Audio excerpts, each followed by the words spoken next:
Well, hello, I'm David Freeman with Is That Really in the Bible? Question: what is the definition of a Christian? Do you know?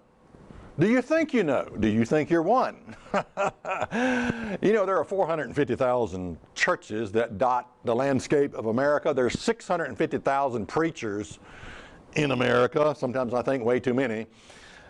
Just recently I was giving blood and I met a preacher there, and he said, "I'm Reverend so-and-so."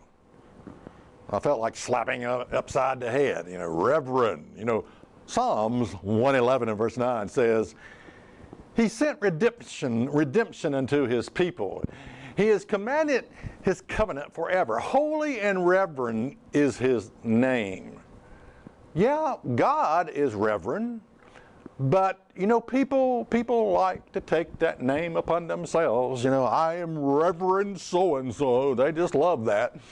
Well, anyway, getting off subject here, but 65% of American adults identify themselves as Christian in 2019. Now, this is down from 85% in 1990. So in 1990, 85% identified themselves as Christian, but today in 2019, or 2020, whatever, 65% of Americans identify themselves as Christian. So the numbers are going down. You do realize that, don't you? Yes, our religion doesn't seem to be working that well as far as influencing other people. But the question is, and maybe one of the reasons is, we don't know what a definition of a Christian is. And again, I'm asking you, do you know what the definition of a Christian is? What is your definition of a Christian? Well, some people would say, well, it's a hypocrite. A person that says one thing and does something else. And of course, I sort of understand that. My mother used to tell me, look, if someone has to tell you they're a Christian, run like hell in the opposite direction.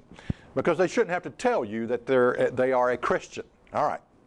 So I think a lot of people would say, okay, well, a Christian is a good person.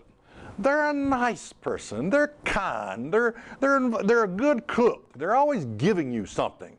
They're always happy. They always got a smile on their face. A lot of people would say, yep, that's a Christian right there. And I had an aunt that fit into that category. You could not visit her without her giving you something to take home. And wonderful meals. I mean, this woman was a wonderful cook and just some of the best food out there.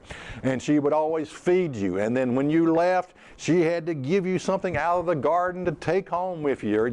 That was just her nature.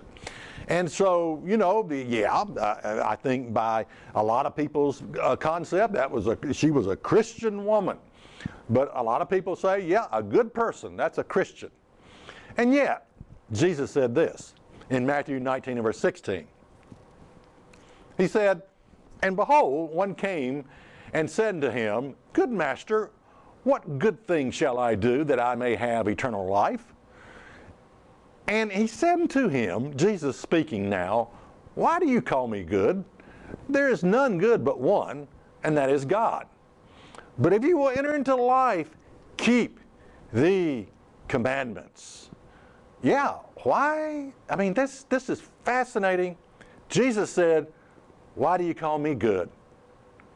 Of course, why do you insist on being called Reverend? Here Jesus is, Reverend. I'm Reverend Freeman. No, I'm not. Don't ever call me that.